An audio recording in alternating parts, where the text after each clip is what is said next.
Привет, мои дорогие друзья! Я уже показал вам короткую распечатку интервью Зеленской, Елены Зеленской. Но, оказывается, надо было смотреть полное, потому что в полной там вообще в полный рост, можно так сказать. И это прекрасно, что она дает такие интервью. Смотрите, это лучшее, что она могла сделать для того, чтобы весь мир задумался, кто такой на самом деле ее муж и являются ли они теми, за кого себя выдают. Скажем так, загадочно. Смотрите, у них было пару проколов. Самый крупный прокол – это фотосессия для Vogue. Этого не понял весь мир. Они включили антикриз офисом президента, начали отправлять ботов, якобы женщины, начали проводить какой-то флешмоб. Но это все выглядело так, как и выглядело. Суета ботвы вонючей. А весь мир прекрасно отреагировал на эту фотосессию негативно. То есть все поняли. Вот сейчас они включают еще один антикриз. Если они его включают, еще и посредством BBC и пиар, а это пиар-интервью в BBC, в чистом виде заказуха. Конечно, офис президента за нее денег не платил, да, они просто очень попросили британцев. А британцы, понимая, что у них в 21 веке появилась, по сути, новая колония, да, конечно же, пошли навстречу. Итак, заказуха. Заказухи делают тогда, когда есть проблема. У них проблема. Это уже видно. Потому что настолько открыто пиарить, так глупо, как-то так нелепо. Это значит проблема большая. Начинаем. Зеленская, у нас все дорожает, но это я вам рассказывал. Теперь давайте перейдем к вопросам BBC News. Острые вопросы начинаются. Елена, спасибо за разговор. Как описать последние 6 месяцев для украинцев? Ну, как будто бы для Елены последние 6 месяцев были такими же, как и для всех рядовых украинцев. Там. Вот. И она, конечно, описывает, что мы такие, мы сякие, там, и все. Смотрите, ей не задают прямые вопросы, на которые она может прямо ответить, и это повлечет за собой последствия. Потому что, допустим, британцы, мне кажется, отлично знают, где была Елена, и как Зеленский обезопасил свою семью. И за сколько дней до войны Данилов вывез своих сыновей и так далее. Я думаю, они отлично об этом знают. Поэтому прямых вопросов не задают. Просто как вы там себя чувствуете. Дальше начинаются вопросы. Собственно, дальше пошел пиарчик. Вы говорите, что россияне пытаются вас испугать. Вы боитесь? Вопросы, которые предполагают развернутый ответ о том, что, конечно, только дурак не боится, но сила, внутренняя сила и энергия людей, которые ходят по улицам, вот это весь пафосный бред, выдает Зеленская. Это не интервью, это пиар-интервью. Далее. Мы тут сидим в условиях усиленной безопасности. Вы цель номер 2 для россиян. Как вы живете с этим? Это откуда они вдруг узнали, что она цель номер 2 для россиян? Это россияне заявляли, что она цель номер 2. А цель номер 1 тогда кто? А что же они постоянно мимо цели бьют? Далее, надо же напомнить, обязательно напомнить британской публике, которая сейчас просто с ума от восхищения сходит от счетов, что Зеленский не уехал из Киева. Это очень важно. Ваш муж остался, когда Киев был под ударом. Если бы вы и он приняли другое решение, думаете, Киев схватили бы россияне, захватили бы россияне? Опять. Надо напомнить, что он настолько безудержно смелый, что остался в Киеве. Кто не остался бы, непонятно. Но здесь при этом говорят, вот смотрите, он остался в Киеве. Что ему сказали, то он и сделал, в принципе. И я не знаю ни одного нормального правителя сейчас в мире, который бы убежал. Тут уже долой стыд. Было так много примеров храбрости. Я помню, как ваш муж ходил по улицам, чтобы показать, что он на месте, что он не уехал. Вы усмехаетесь, вспоминая этот момент.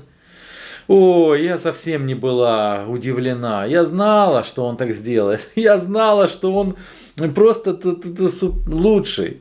BBC тогда спрашивают, обычный журналистский вопрос задают. А вы всегда знали, что он может быть таким лидером? Как он себя проявил за эти 6 месяцев? Он всегда был такой? Она говорит, ну конечно. Всегда был такой. Он был мощным лидером. Даже тогда, когда танцевал в бане перед людьми пьяными в полотенцах. Вы думали тогда, что он просто клоун, готовый за 3 копейки вылезать жопу олигарху. А на самом деле он был лидером. Это лидерство сидело в нем глубоко внутри и ждало выхода. И вот теперь выход произошел. Люди просто не знали его. Журналист BBC интересуется. То есть вы думаете, люди его реально не знали? Я думаю, да. Ой, дальше BBC спрашивает, вы живете постоянно в условиях давления. Как часто вам удается с ним видеться?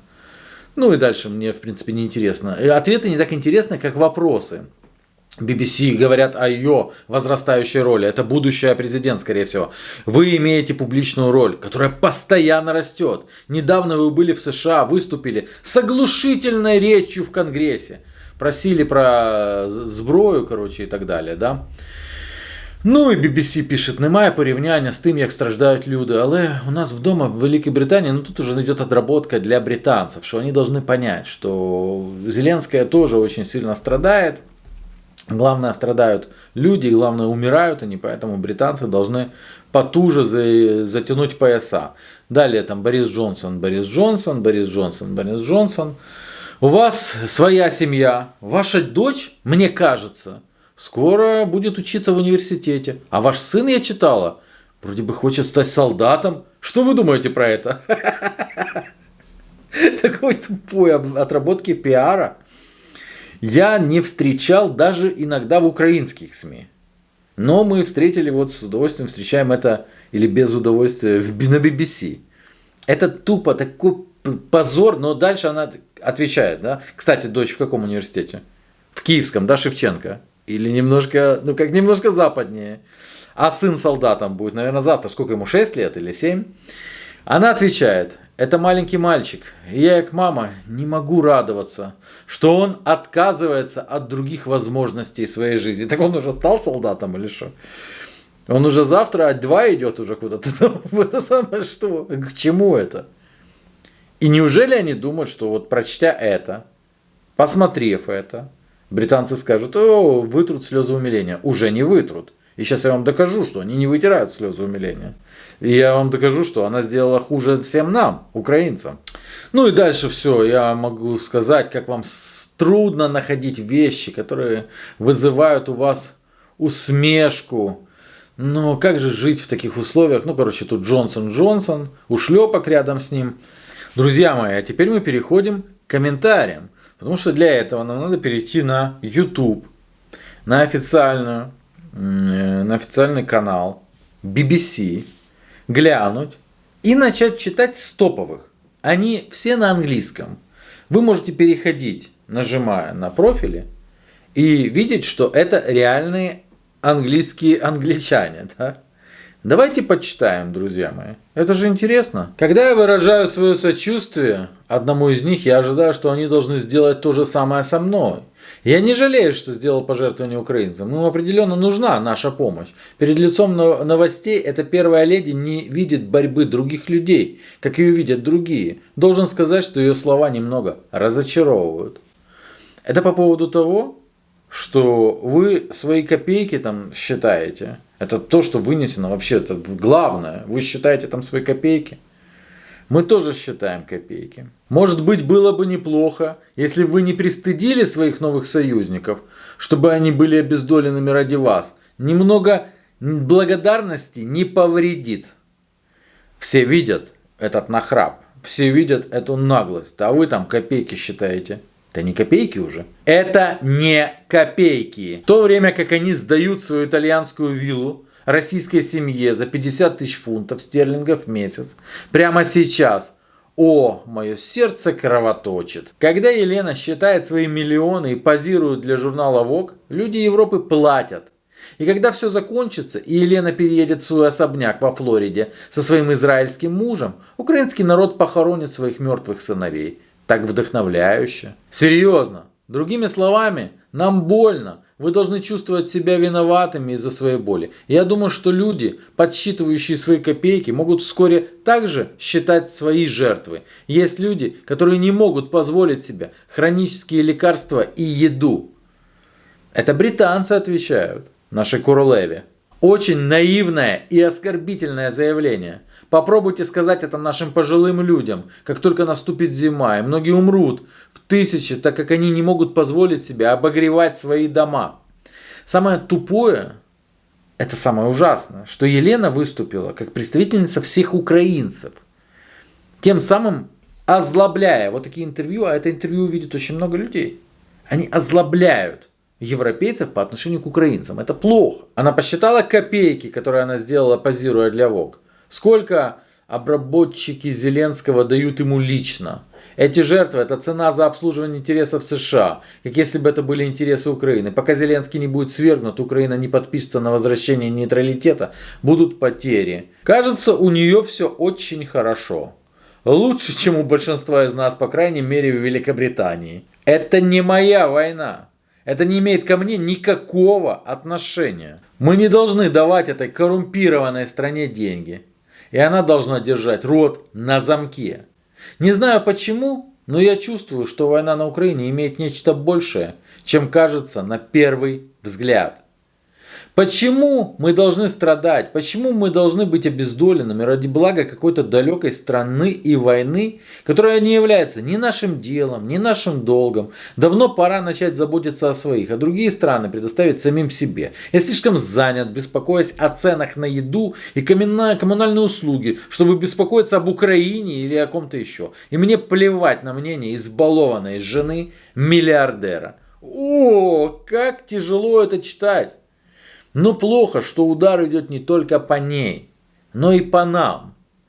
Вызывая озлобление в европейцах, она вызывает озлобление ко всем украинцам. Вот настоящая украинка. Какая-то женщина заносчивая. Сравнивая, это то, о чем я вам говорил.